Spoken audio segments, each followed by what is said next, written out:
Coming up on Mountain News this morning, health experts are concerned on how illegal cockfighting might lead to health risk with the avian flu. Plus, the recent snow kept people indoors and away from blood centers. Now officials say their supplies are dangerously low. Dedicated to Eastern and Southern Kentucky, this is WYMT Mountain News this morning. Good morning and thanks for joining us. I'm Madison Carmouche. We're inching up to that 6 o'clock mark this Wednesday, and today is January 15th. Let's send it over to meteorologist Megan Dusmall for a look at your forecast this morning. Megan, it is still cold out there, but hey, at least there's no snow. That is true. There is no snow today. And it's a great day to have it because we do have those very cold temperatures as you're heading into the afternoon and this morning. Unfortunately, this is going to be an all day long affair. You're going to need those coats. So let's take a look at those current temperatures. Most places in the low to mid-teens, seeing the single digits as you're heading towards Irvin and Moorhead and Ashland and Logan. 7 degrees as you're heading more towards the northwestern parts of our region. Now, the good news is the wind across most of the area is calm, so the feels like temperature will be very similar to what you just saw on that last graphic. But as you're traveling towards Somerset, Williamsburg, and Jacksboro, we have those elevated winds, which means you could be feeling that wind chill as you're heading out the door. Now, for this afternoon, our temperatures will be staying below freezing for most of the area, right at freezing as you're heading towards Jonesville and Harlan, and then hitting the upper 30s as you're traveling more towards Tennessee, Jacksboro at 39 degrees. But yes, sunny skies all day long. That'll be your forecast and no chance of precipitation. So all in all, a cold day, but a dry day. Madison. All right, Megan, thank you.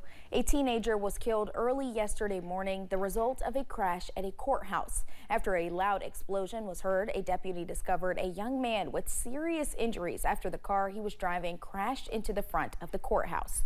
That 17-year-old driver later died at a local hospital. The crash took out one of the courthouse's 4 columns. Engineers were looking at the stability of the building. No other vehicles were involved, but police are reviewing surveillance video that captured the crash to get a better idea of what happened. This time it's still under investigation. We're still investigating it. Don't really have if there's a motive or failure with the vehicle or anything like that at this time. Police aren't releasing the teen's name. The courthouse was open yesterday while engineers checked the building's stability. Cockfighting in Kentucky is not just a matter of animal cruelty. It is also raising concerns about public health. WYMT's Caroline Mueller spoke with a local veterinarian about the issue. The spread of H5N1, a deadly strain of bird flu, has some experts worried.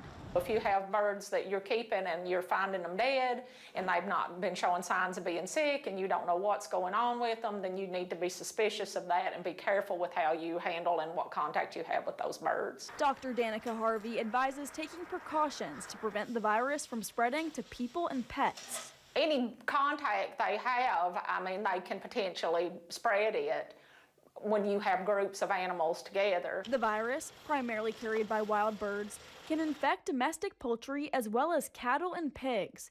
She says close contact between birds, like during cockfighting, can make the situation worse. We don't want to give raw diets. There's other reasons for that, but raw meat, raw milk, raw eggs, you don't want to give them to your pets because they can contract it too through that, and as we can as well. Despite the dangers of cockfighting, there is currently little legal recourse to stop it. It doesn't need to be done regardless because it's cruelty to animals, but unfortunately in the state of Kentucky, the gambling's outlawed, but the cockfighting is not. There is also concern about other illegal activity happening at cockfights. You've got drugs being interdicted, weapons, prostitution, every kind of human crime affecting people. We're not talking about birds now, we're talking humans. And finally, that third leg is the terrific, almost unimaginable threat to human health. Experts agree stronger laws are needed to prevent cockfighting and protect both human and animal health. For now, they emphasize the importance of vigilance and proper precautions. Caroline Mueller, WYMT Mountain News. Experts say the spread of bird flu is also raising the prices of eggs and poses a direct threat on other aspects of the poultry industry. They also say if you see a dead or sick bird, contact Fish and Wildlife. The winter weather has had an impact on blood donations. The Kentucky Blood Center says they lost at least 800 donations last week and even more this week due to mobile drive cancellations and low donor turnout. There was already a lull because of the holiday. Now they say they reached a new low for many blood types. They are asking that with a break in the winter weather, come donate because you never know when you or someone you love will need blood.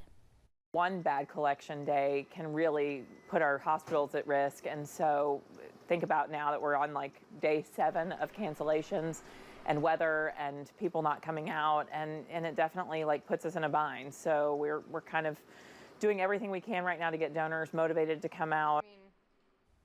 Right now, they are especially low on O negative and A negative types. To donate, you can go to one of KBC's 8 donor centers or go to their website to find a public mobile drive opportunity near you. Temperatures were back in the deep freeze overnight, but many people took advantage of the slightly warmer weather earlier in the week and headed to the car wash. Salt on the roads during winter storms help to prevent car crashes, but what you may overlook is the possible damage it can do to your car. Amos Walker with Walker's Body and Frame Shop says issues with your vehicle may not be things you can see.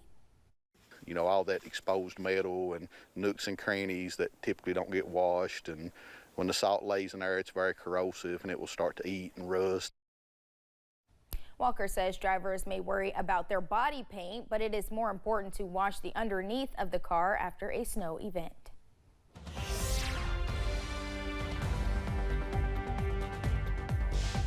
Are you about to head out the door this morning? Here's what you need to know as you're walking out and heading on the road. Well, first, we have to look at that visibility. Looking nice and clear for most of the area. We're seeing 10+ mile visibility all across eastern Kentucky. You could see some patches as you're traveling more towards West Virginia. But in terms of precipitation, there is not going to be any today. We're looking at nice and sunny skies as we're heading into the afternoon.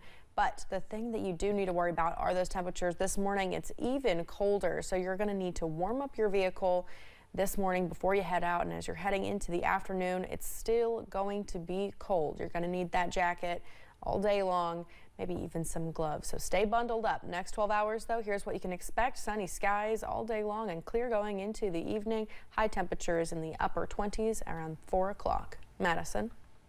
All right, Megan, thank you. And thank you for joining us on Mountain News this morning. More news is on the way. People evacuated by the California wildfires are still unable to return home as officials prepare for long search and recovery efforts.